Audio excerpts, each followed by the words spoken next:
हिमाचल प्रदेश के राजनीतिक इतिहास का यह वो काला अध्याय शुरू हुआ है जब हिमाचल प्रदेश की सत्तासीन सरकार मुख्यमंत्री सहित सड़कों पर उतर जाए।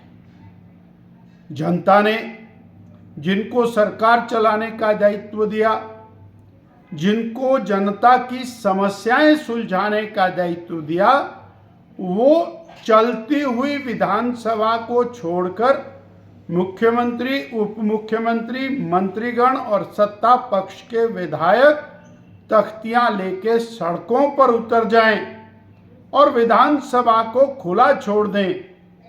ये इस बात का द्योतक है कि कांग्रेस की वर्तमान सरकार को सत्ता में रहने का कोई अधिकार नहीं रह गया।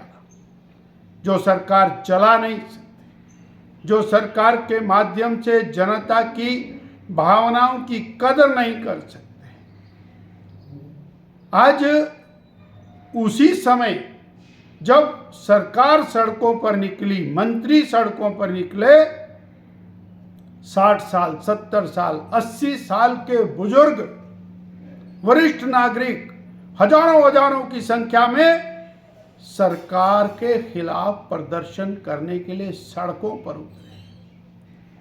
क्या विकट स्थिति है।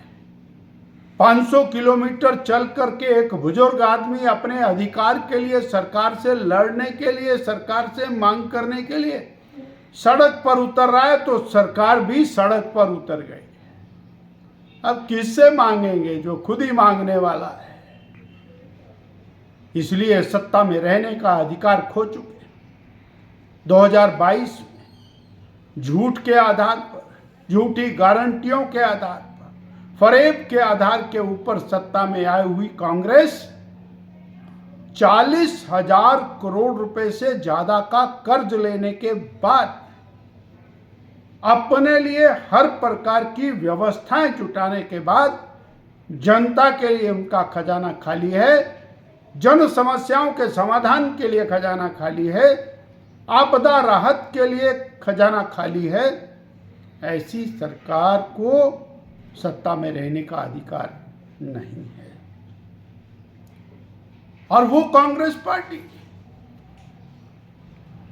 जो देश के विभाजन के लिए जिम्मेवार है, भारत माता के अंग भंग के लिए जिम्मेवार है, जिसके कारण करोड़ों देशवासी बेघर हुए, लाखों देशवासी सड़कों पर आ गए और दशकों तक कैंपों में रहने को मजबूर हुए। हजारों देशवासी कत्लेआम का शिकार हुए। वो कांग्रेस पार्टी, वो राष्ट्रीय स्वयंसेवक संघ जैसे राष्ट्रीय संगठन को गाली देने पर उतरी है। वो कांग्रेस पार्टी जो कश्मीर की समस्या का जनक है, जिसके कारण देश में आतंकवाद फैला, माओवाद फैला। वो कांग्रेस पार्टी जिसने चीन को 40,000 वर्ग किलोमीटर जमीन कब्जे में दी थी।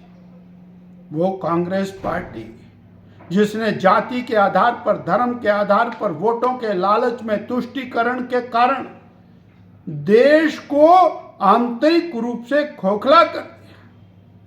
वो कांग्रेस पार्टी और उनके नेता और उनके मंत्री भारतीय राष्ट्रीय स्वयंसेवक संघ जैसे राष्ट्रवादी संगठन के बारे में कुछ कहें, ये शर्मनाक है।